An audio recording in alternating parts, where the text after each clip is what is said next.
ဘာလဲอ่ะ ကိုကလည်းကိုချစ်သူကိုပတ်တာပဲဟာဘာဖြစ်လို့လဲငို့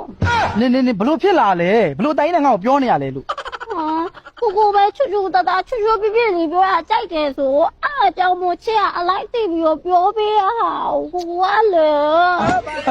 ဟာပြောတဲ့ချိုးတာချွဲပြဆိုတာလေတာမလောက်ပြောရင်ရပြီလေဟာ